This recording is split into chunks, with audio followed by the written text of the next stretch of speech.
Sarah Hayes was looking for her birth certificate. She needed it for the passport applications. Emma and Jack wanted to see Disney World. You needed birth certificates for children's passports. Sarah had her own somewhere. She'd seen it years ago, but where? She checked the filing cabinet in Margaret's home office. Her mother kept everything: tax returns from 1987, report cards from elementary school, every document organized by year. The birth certificates were in a folder labeled Important Sarah. Sarah pulled it out. Inside were two documents. One was familiar: standard Arizona birth certificate. Sarah Marie Hayes, born March 15, 1983. Mother, Margaret Ann Hayes. The other was different. Hospital copy. Same date, same hospital, but the mother's name was wrong. Mother, Diane Marie Hayes. Father, unknown. Sarah stared at it. Who was Diane? Sarah called her mother from the car. Margaret answered on the third ring. Cheerful. Always cheerful. "Hi, honey. Did you find it?" Sarah's voice was quiet. "Mom, who is Diane Hayes?" Silence. Long silence. Then Margaret's voice, different now. Smaller. "Where are you?" "In your driveway. Come inside." Sarah walked into the house where she'd grown up. Margaret was sitting at the kitchen table, hands folded, face very pale. Sarah put both birth certificates on the table. "Tell me." Margaret looked at the documents, then at her daughter. "Diane is my sister, your biological mother." Sarah sat down slowly. "You have a sister." "I had a sister," Margaret said. Past tense. Margaret started talking.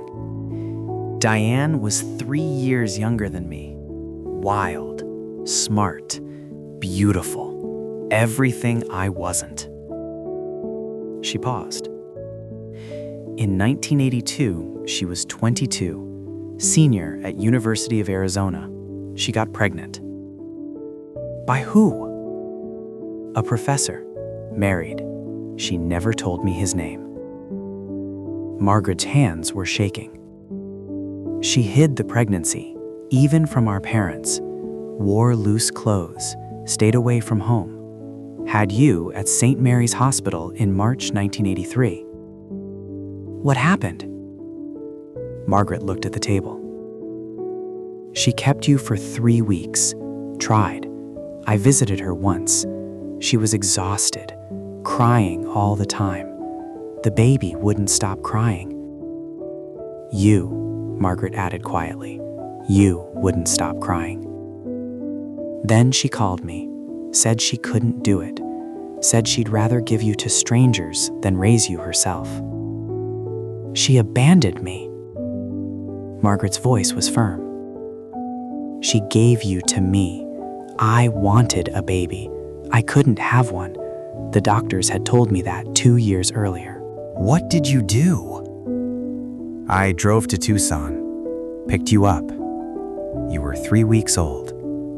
Diane handed you to me and left." "Where did she go?"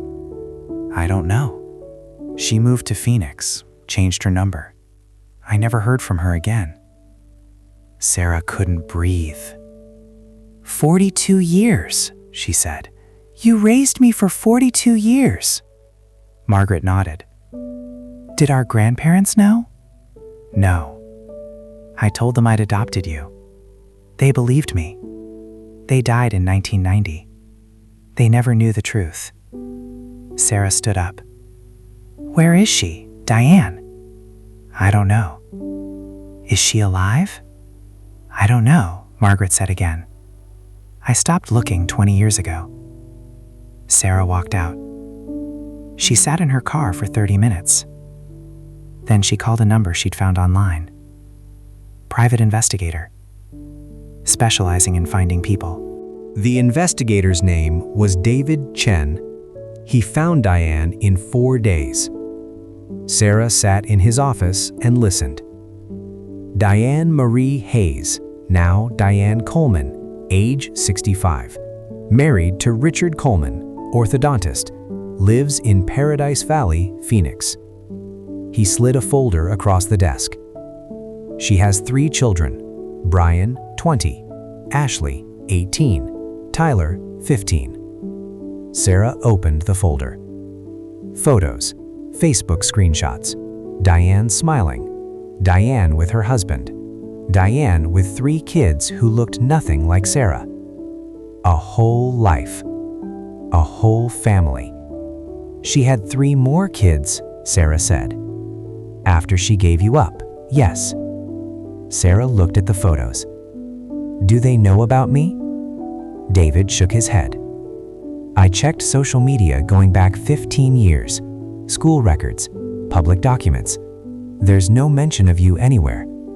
So I don't exist? Not in her current life, no. Sarah sent an email. Subject: from Sarah Hayes. Message: You gave birth to me on March 15th, 1983. I was raised by your sister Margaret. I'm 42 years old now. I have 2 children. I'd like to meet you. She waited 3 days. The reply came at 11 p.m. Subject: R.E. from Sarah Hayes.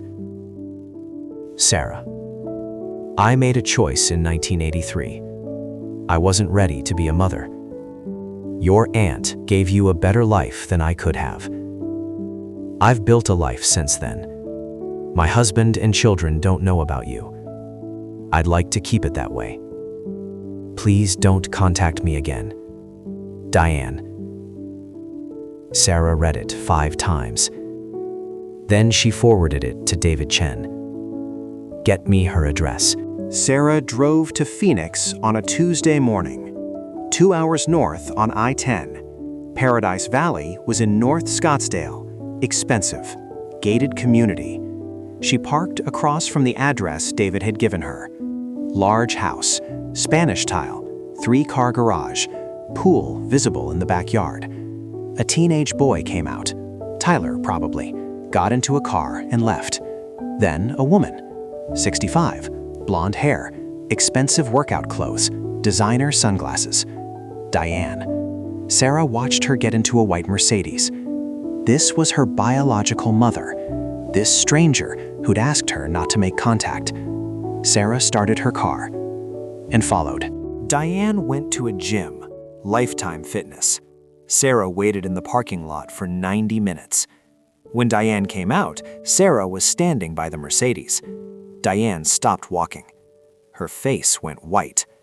You're Sarah. Yes. I asked you not to contact me.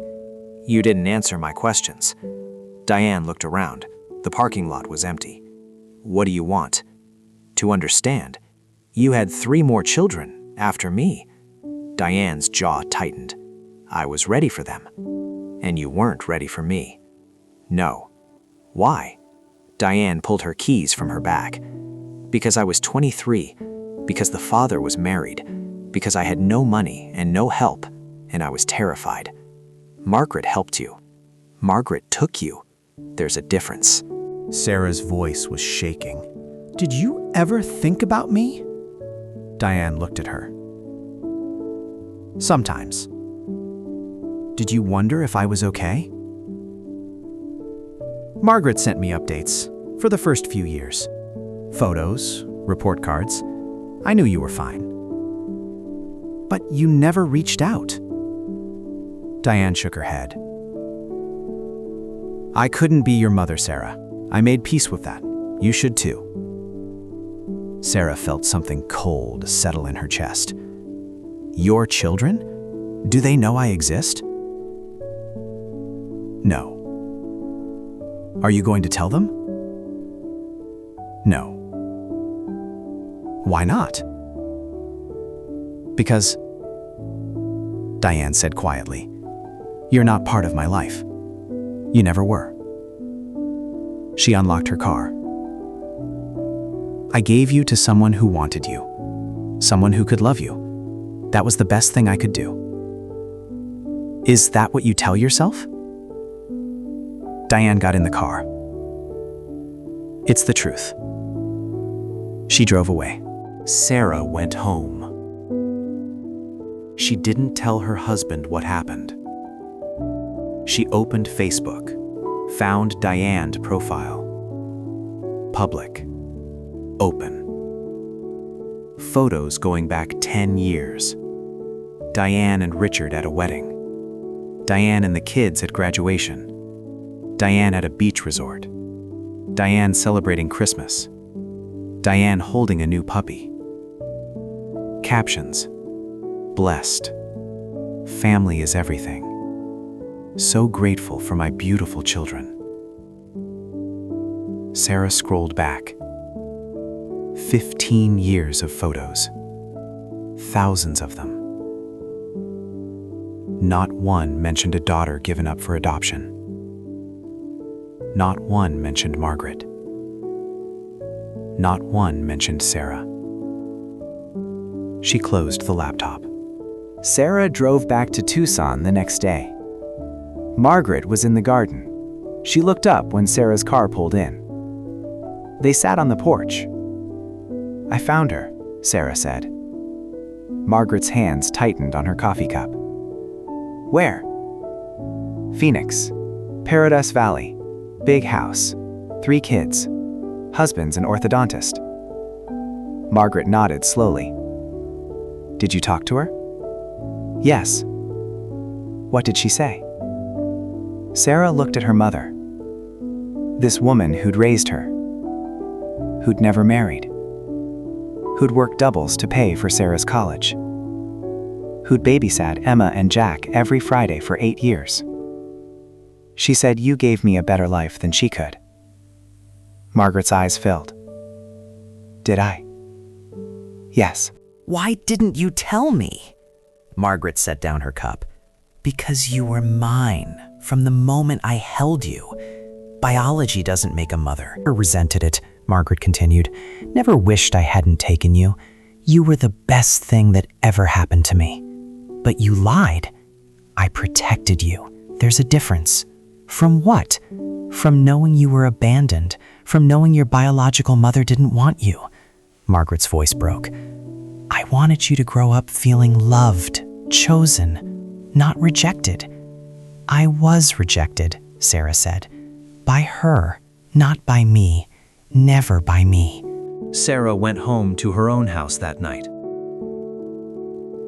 Her husband was putting the kids to bed, Emma and Jack, 8 and 6. She watched them through the doorway. Jack was asking about the Disney trip. When were they going? Could he bring his stuffed dinosaur on the plane? Sarah thought about Diane. 3 weeks with a newborn, exhausted, overwhelmed. Then the choice. Keep the baby or give her away. Diane had chosen to give her away. Margaret had chosen to take her. Sarah had been 3 weeks old. She didn't remember any of it. But she remembered everything that came after. Margaret at every school play, every soccer game, every parent-teacher conference. Margaret teaching her to drive, helping her study for med school, babysitting so Sarah could finish her residency. Margaret choosing her every single day for 42 years. Sarah called Diane one last time. Diane answered cautiously. Sarah, I'm calling to tell you I won't contact you again. Diane was quiet. Thank you. But I need you to know something, Sarah said. What? You made the right choice in 1983. Diane's voice was very small. I did? Yes. Margaret was a better mother than you ever could have been. Sarah hung up. She blocked the number. She deleted the Facebook profile from her history. Diane Coleman wasn't her mother. Margaret Hayes was.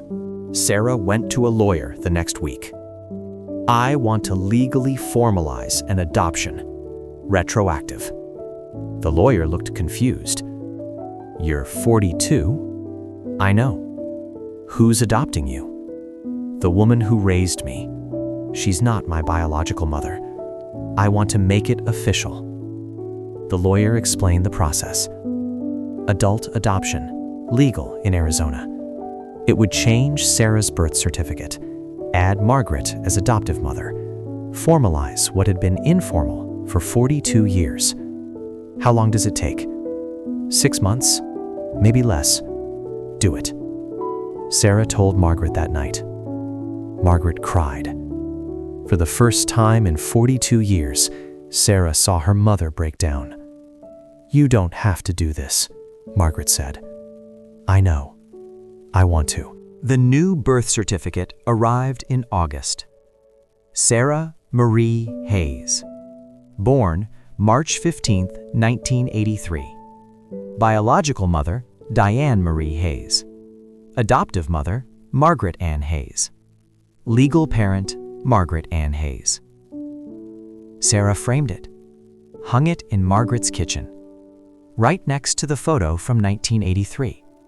Margaret holding 3-week-old Sarah, both of them exhausted, both of them starting something new. Margaret touched the frame. 42 years, she said quietly. 42 years, Sarah agreed. Was it worth it?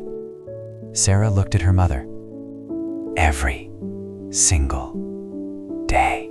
Sarah organized a Mother's Day dinner. Not in May, in September, on the anniversary of the day Margaret had taken her home. September 8th, 1983, 42 years ago. She invited family, friends, Margaret's former students. She gave a speech. This is the woman who chose me when my biological mother couldn't, who raised me alone, who never asked for thanks, who never complained. She held up a plaque. Margaret Ann Hayes, the mother who chose me, every single day, for 42 years. Margaret cried again. Emma and Jack gave her flowers. Sarah's husband hugged her. Someone took a photo. 4 generations. Margaret, Sarah, Emma, Jack. A family built on choice, not biology. Choice. 3 years later, Sarah got a message on Facebook from Ashley Coleman, Diane's daughter. Subject: I just found out about you. Message: my mom told us last night. She said she had a daughter in 1983 and gave her to her sister. She said you contacted her a few years ago. I'm sorry she told you not to reach out. That wasn't fair. If you ever want to meet your half-siblings, we'd like to know you. Ashley. Sarah read it twice. Then she showed Margaret. What do you think? Margaret looked at the message. I think that's your choice. Sarah thought about it for 3 days. Then she replied, Dear Ashley, thank you for reaching out. I appreciate it. I'm not interested in a relationship with your mother.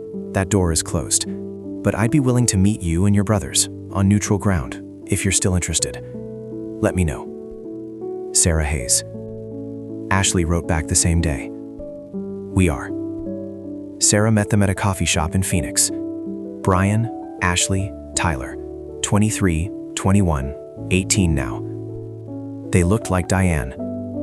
They didn't look like Sarah, but they were kind. They asked about her life, her kids, her work.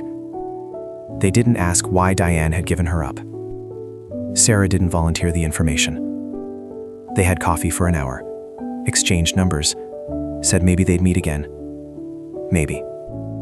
Sarah drove home to Tucson. Margaret was waiting. How did it go? Fine. They're nice. Are you glad you went? Sarah thought about it. Yes, but they're not my family. Margaret smiled. No, they're not. Sarah sat down at the kitchen table. The same table where Margaret had told her the truth 3 years ago. The framed birth certificate was on the wall. The photo from 1983 beside it. Margaret, Sarah. 42 years. Some families are born, some are chosen. Sarah had been both. Abandoned by one, chosen by another. And the one who chose her? That was the one who mattered.